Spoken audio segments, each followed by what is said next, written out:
السلام عليكم ورحمة الله وبركاته የዳሩል ሰላም በጎ አድራጎት የሙስሊሞች ማህበር የዕለቱ ዘገባችንን እንደሚከተለው እናቀርባለን። በደቡብ ወሎ ዞን በኩታበር ወረዳ በቻይናው ካምፕ ለሚገኙ ተፈናቃዮች በተለያዩ በውጭ ሀገራት የሚገኙ በደሴና ኩታበር አካባቢዋ ተወላጆች በኩል አዲስ በመመስረት ላይ በሚገኘው በዳሩል ሰላም በጎ አድራጎት የሙስሊሞች ማህበር አማካኝነት ለነዚህ ተፈናቃዮች ከ400,000 ብር በላይ በማሰባሰብ የ130 ኩንታል የምግብ እህል በመግዛት እርዳታ ማድረጉን ገለጸ። የዳሩል ሰላም በጎ አድራጎት የሙስሊሞች ማህበር እኔ ያለሁ ወገን አይራብም በማለት ካለው ላይ ቀንሶ ለነዚህ ለተራቡ እናቶች፣ አባቶች እንዲሁም ህፃናቶች አቅሙ የፈቀደውን ከማድረጉም ባሻገር በተለያዩ የውጭ ሀገራት የምትኖሩ የሰው ዘሮች በሙሉ እንዲሁም በሀገር ውስጥ የምትገኙ ባለሀብቶች እነዚህ ተፈናቃዮች አለንላችሁ ልንላቸው ይገባል በማለት ጥሪውን እያስተላለፈ ይገኛል።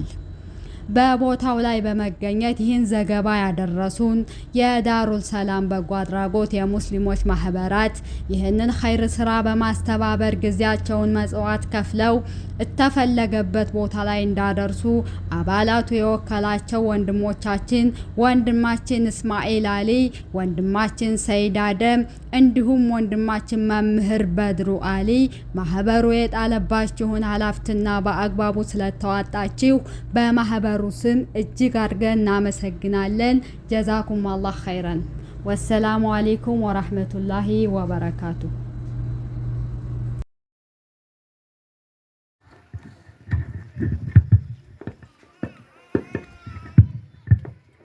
የኩታበር ወረዳ ግብርና ጽሕፈት ቤት ኃላፊ ተከበሩ አቶ ጀማል መሐመድ በቅድሚያ እዚህ ተገኝተው እንኳን ደህና ተገናኘን ካሉ በኋላ የኩታበር ወረዳ ዋና አስተዳዳሪ ክቡር አቶ ጀማል ይመርን እዚሁ ላይ ኮንፊርም ካደረጉ በኋላ ነው የመክፈቻ ፕሮግራሙ የተደረገው። እጅግ በጣም ደስ በሚል ፕሮግራሙን አስተላልፈው መልእክት አስተላልፈው ነውና የዋና አስተዳዳሪያችን በዚህ በተጣበበ ሰዓት በዚህ በተጨናነቀ ሰዓት እዚህ ድረስ መጥተው ይህን ፕሮግራም ለማስኬድ የሞከሩት እጅግ አድርገን ነው የምናመሰግነው። ቀጥለን የሚኖረን ፕሮግራም ብዙ አይኖርም፣ ግን ቢያንስ እንኳን እዚህ ድረስ ከተገኙና ለዚህ ፕሮግራም በዋናነት ከተጋበዙ ወይም ደግሞ ለዚህም በዋና ሰብሳቢነት የመጡትም ሸህ ሰይድ እዚህ አሉና የሚያስተላልፉት መልእክት ካለ እንዴት አድርገው ጉዳዩን እዚህ ድረስ እንዲያደረሱት መልእክት አስተላልፈው መጨረሻ ላይ ምንም ይሁን ምን የስጦታ ፕሮግራም ሊኖር ስለሚችል ለመጀመሪያ እሷን ካደረግን በኋላ ቀጥታ ፕሮግራሙን እንዘጋለን ማለት ነው። ስለዚህ ሸህ ሰይድ ልገብ።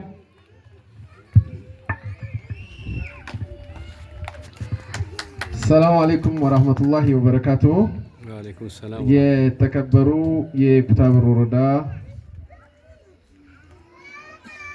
የተከበሩ የኩታበር ወረዳ ዋና አስተዳደር አቶ ጀማል ይመር እንዲሁም የኩታበር ወረዳ ግብርና ጽሕፈት ቤት ኃላፊ አቶ ጀማል መሐመድ እንደዚሁም ወንድም ሳላሀድን የኩታበር ወረዳ መንግስት ኮሚኒኬሽን ኃላፊ እንደዚሁም የኩታበር ምግብ ዋስትና እናንተ ጋራ ሌት ከነት የማይለየው አቶ ሰይድ አባተ እንደዚሁም የዚህ የግሩፕ ዋና አንቀሳቃሽ ሶስት ወንድሞች ወንድም በድሩ ሰይድ እና ወንድም እስማኤል አሊታጁ ኢክሪማ ይመር የተከበሩ የኩታበር ወረዳ እስልምና ጉዳይ ጽሕፈት ቤት ዋና ጸሐፊ ወንድም መሐመድ ሰይድ እንደዚህ ኩኖ ይሄንን ግሩፕ በዚህ በረመዳን ተከፍቶ ለወንድሞቻችንና ለእህቶቻችን የሆነ ነገር ማድረግ አለብን በማለት ረመዳን አንድ ሲል ጀምረን ያው ከእናንተ እንዳልተለየው እያስተባበርን ሌሎች አጋር ድርጅቶችን በመፈለግ ብዙ ጊዜ መተናል። ረመዳን ሊገባ ሲል ያው የወረዳችን አስተዳዳሪ ያው እንዳቁት ነው መተን ገንዘብ ሰጥተናል። በብር ደረጃ ለሁሉም ለደቡብ ወሎ ዞን ተፈናቃዮች በሙሉ ገንዘብ ሰጥተናል። በመቀጠል ከወንድሞች ደሴ ላይ እንደዚሁም ከዘካ ምናምን ተሰብስቦ የበቀሎ ዶቄት መጥቶ እንደተካፈላችሁ ከዛ በመቀጠል እንደገና ደግሞ ኑረል የቲም በሚል ማህበር ደሴ እንደኛው አቻ የተቋቋረ ማህበር እሱ ደግሞ መጥቶ እንደዚሁ ድጋፍ አድርጓል። ሌላው ደግሞ ሉቅማን በጎ አድራጎት ማህበር በኩታበር ወረዳ እዚህ መጥቶ በባለፈው በጣም ቆንጆ የተባለ ሰደቃ አድርጓል። እንግዲህ ከናንተ እስካሁን ድረስ አልተለየንም፣ ወደፊትም አንለየም። አላህ ብሎ ግን ይሄንን ከዚህ እንድትነሱ አምርቶ ይሄ አምራች ዜጋ አምርቶ እንዲኖር እንመኛለን። ከምንም በላይ ይቺ ማህበር የመሰረት ነው። እኛ ከመጣችሁ ጀምሮ በተለያየ እነያል የአካውንት እየከፈትን በጣም ብዙ ድጋፎች ይመጣሉ። ግን አሁን ከዚህ በኋላ ደግሞ አሁን እየቸገረ ያለው እናንተንም አላህ ቶሎ ብሎ ወደ ቦታችሁ ተመልሳችሁ የምታመርቱበትና ከተማ ውስጥ ያሉ የቲሞች ደካማዎች በሙሉ ረስተናቸዋል።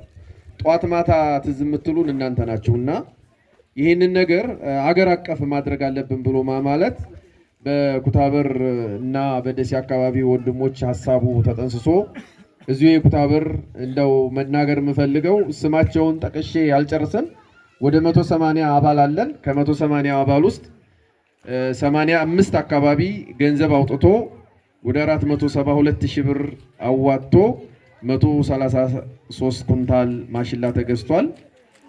እንግዲህ ይሄን ያደረጉ እዚሁ የኩታበር ወንድሞችና የደሴ አካባቢ እህትና ወንድሞች በቃ ማታ ማታ ተራሆይን ትተው እንዲህ እናድርግ እያልን በመቀስቀስ እኔ በግሌ እስማኤል አሊታጁ የማህበራችን የኮሚኒኬሽን ኃላፊ ነው።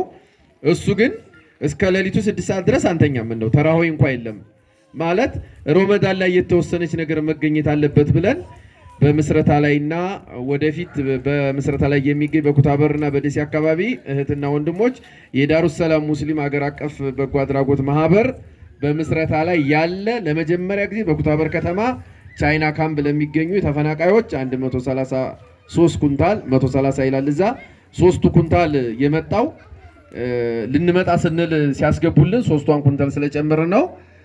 የእህል እርዳታ ድጋፍ ለመጀመሪያ ጊዜ በውጭ ሀገር እና ይህንን ድጋፍ ያደረጉ በውጭ ሀገር የሚኖሩ እህትና ወንድሞቻችን አላህ ጀዛቸውን ይስጣቸው። ለነሱ ለሁሉም ዱዓ እንድታደርጉላቸው እንደዚሁም እንድታመሰግኗቸው ጠይቃለሁኝ።